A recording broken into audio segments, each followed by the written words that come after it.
পাশের বাসার ভাবিকে একবার ছোলা ভুনা করে খাইয়েছিলাম, তার নাকি এত ভালো লেগেছে, প্রায় আমাকে বলে ভাবি আপনার এই রেসিপিটা প্লিজ শেয়ার করুন। আমার হাজবেন্ডও প্রায় সময় বলে তুমি এত রেসিপি শেয়ার করো, তোমার হাতের ছোলা ভুনাটা তো ভীষণ ভালো হয়, সেটাও তো তুমি শেয়ার করতে পারো। তো ভাবলাম যে শেয়ার করেই ফেলি। আসসালামু আলাইকুম এভরিওয়ান, ফিজাস কিচেন নতুন একটা রেসিপি দেখার জন্য সবাইকে স্বাগতম জানাচ্ছি।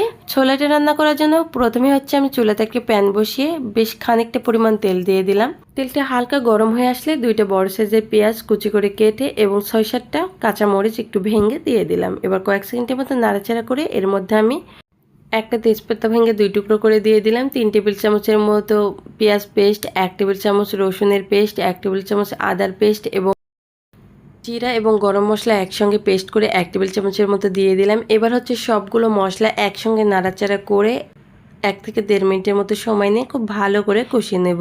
কষানো হয়ে গেলে এর মধ্যে শুকনো উপকরণগুলো অ্যাড করব। প্রথমে হচ্ছে পরিমাণ মতো লবণ দিয়ে দিচ্ছি 1 টেবিল চামচ ধনিয়া গুঁড়া, সামান্য হলুদ গুঁড়া দিয়ে দিচ্ছি। এবার হচ্ছে এর মধ্যে যেটা দিয়ে দেব, সিদ্ধ করে রাখা কিছুটা পরিমাণ আলু আমি এখানে দিয়ে দিচ্ছি। আলুগুলো খুব ভালো করে সিদ্ধ করে নিতে হবে, যেন একটু চাপ দিলেই গলে যায়, এইরকম করে সিদ্ধ করে নিতে হবে। এখন হচ্ছে আলুগুলো মশলার সঙ্গে খুব ভালোভাবে বেশ কয়েক মিনিটের মতো কষিয়ে নেব। আর আলুটা একটু ভেঙে দেওয়ার চেষ্টা করবেন, একদম পুরোটা আলু যে গলিয়ে ফেলবেন সেরকম না, এই যে এইরকম কিছুটা গোটা থাকবে এবং বেশিরভাগটাই ভেঙে দেওয়ার চেষ্টা করবেন।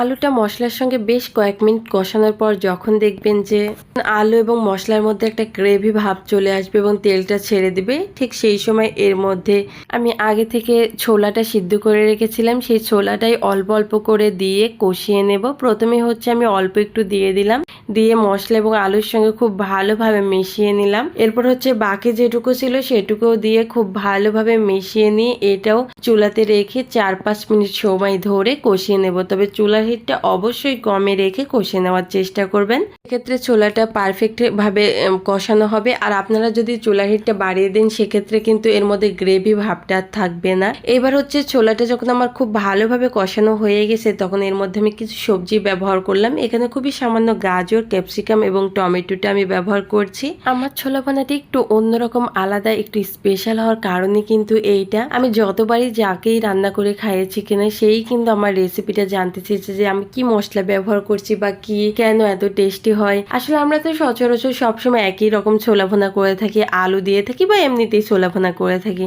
আপনারা ছোলা ভুনার ক্ষেত্রে কি করবেন, একটু টমেটো, ক্যাপসিকাম বা গাজরটা ব্যবহার করার চেষ্টা করবেন। আর ধরুন বাসায় কিছুই নেই, সেক্ষেত্রে আপনারা একটু টমেটোটা ব্যবহার করার অবশ্যই চেষ্টা করবেন। একবারের জন্য হলেও বাসাতে ভাবে ছোলা ভুনা করে খেয়ে দেখবেন। আমার আজকের রেসিপি ভালো লাগলে ফ্যামিলি এবং ফ্রেন্ডসদের সঙ্গে শেয়ার করবেন এবং নতুন নতুন রেসিপি পেতে আমার চ্যানেলটা সাবস্ক্রাইব করে পাশেই থাকবেন।